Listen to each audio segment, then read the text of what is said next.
Hi, I'm Greg Campbell with Fortis Pilates. Today I'm going to show you how to adjust the carriage glide on one of our Maple Elite Studio reformers. So there's two reasons you might need to adjust the carriage glide.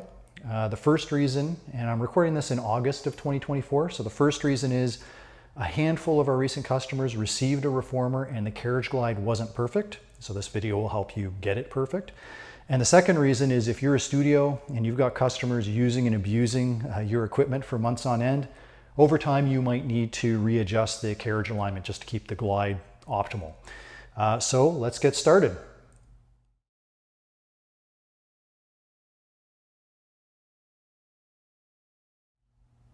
So the first step is to determine if your carriage glide actually needs to be adjusted.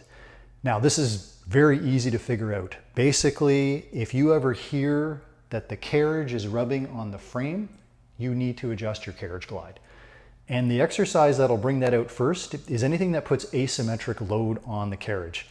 Lunges are a great example. So I've connected one red spring, and if I just go in and put my foot on the shoulder rest and I push out, okay, you hear that rubbing right there?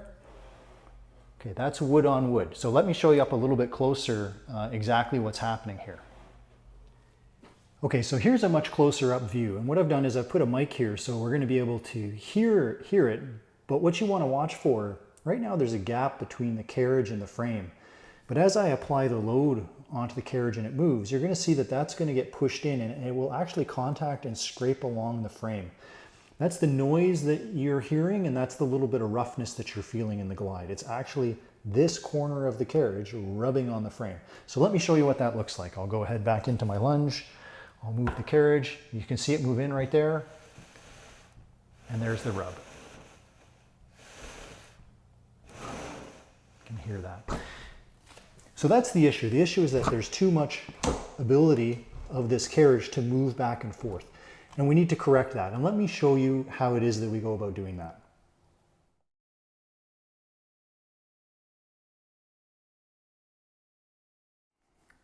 Okay, so here's step one of correcting this issue. First thing we're going to do, we're going to remove our spring that we had on.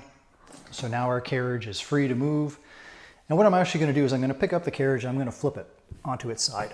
Pick it up, I flip it, and what you can see, and I'm going to give you, there goes all the springs. I'm going to give you a close-up of this in a second, but you'll see there's these three cutouts right here, 1, 2, 3, and inside of each there's a bolt. That's why those cutouts are there, to make that bolt accessible. That bolt, if we loosen these three bolts, that's what's going to allow us to move the carriage. And so that's really the task at hand now, is we just want to loosen up these bolts. We can adjust the rail where it needs to be, and then we can tighten the bolts back up. So let me show you that a little bit closer up. So here's the close-up of that carriage rail bolt right here. And what you'll see is there's a little bit of wood that's showing of the carriage just below the bolt. And so this hole that the bolt is going into, it's not just a circle, it's actually an oval. And what that'll let us do is adjust the placement of this rail a little bit up or a little bit down. And in our case, we want to move it more to the outside, so we're going to move it more up. So what we're going to do is we'll just loosen up the bolt, put our Allen key in there, and we just loosen up this bolt. We don't need to take the bolt out all the way. We don't want to take the bolt out all the way. We just want to loosen it until it's sort of finger loose. And then we'll go on to the other two bolts and we'll loosen those bolts as well to free up this rail. So I'll move on to this second bolt and we'll loosen it up as well.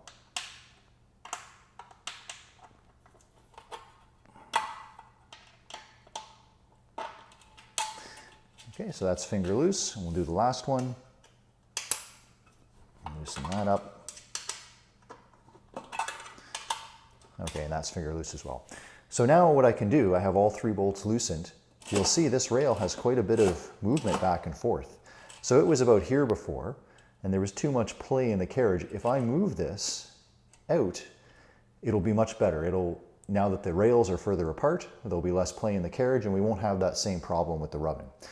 So now I basically do the process in reverse. Okay, I hold the carriage out in its new outward position, and I take my Allen key, and now I just want to tighten up, and I'll just, first of all, I'll tighten it up by my fingers as much as I can, and then I use my Allen key, and I tighten, snug that bolt up.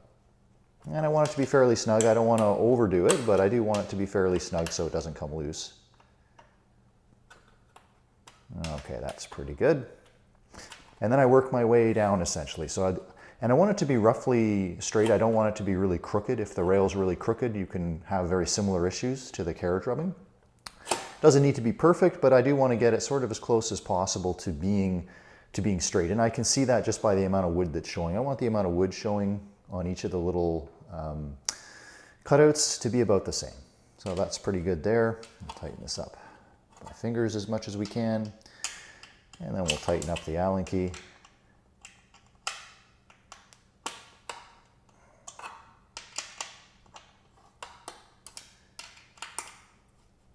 Okay, so that one's nice and snug. And we do the same thing with the last one. Tighten it up as much as I can with my fingers.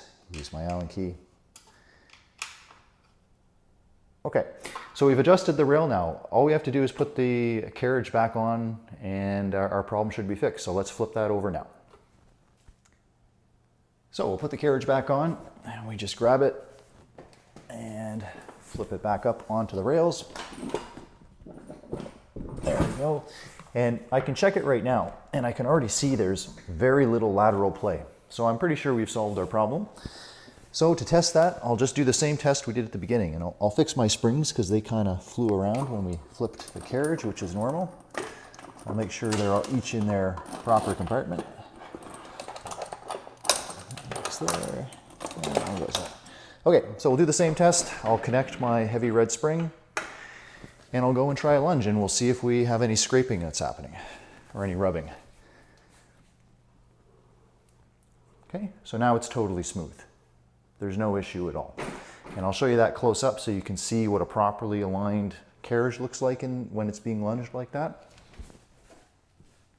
So just like before, I've put a second mic here so we'll be able to hear if there's any rubbing. I'll go ahead and lunge and you can see that there's none. And you can also see that there is still quite a gap between the carriage and the frame. And that's exactly what we want. We want that to stay in alignment without rubbing. That'll make it smoother. It'll prevent the frame from getting scratched.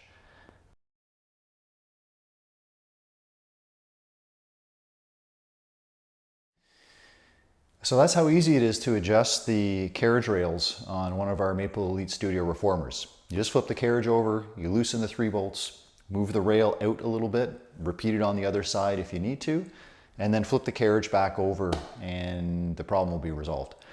So it is best to make this adjustment. If you don't make this adjustment, you have rubbing happening. First of all, it doesn't feel very good when you're doing the exercise, but you also will wind up scratching your frame a little bit, which you probably want to avoid. It's just cosmetic, but you still want to avoid it. So do take the time to make this quick adjustment every time you notice that the carriage is starting to get out of alignment. Okay, if you have any questions, please let us know and we'll be happy to help.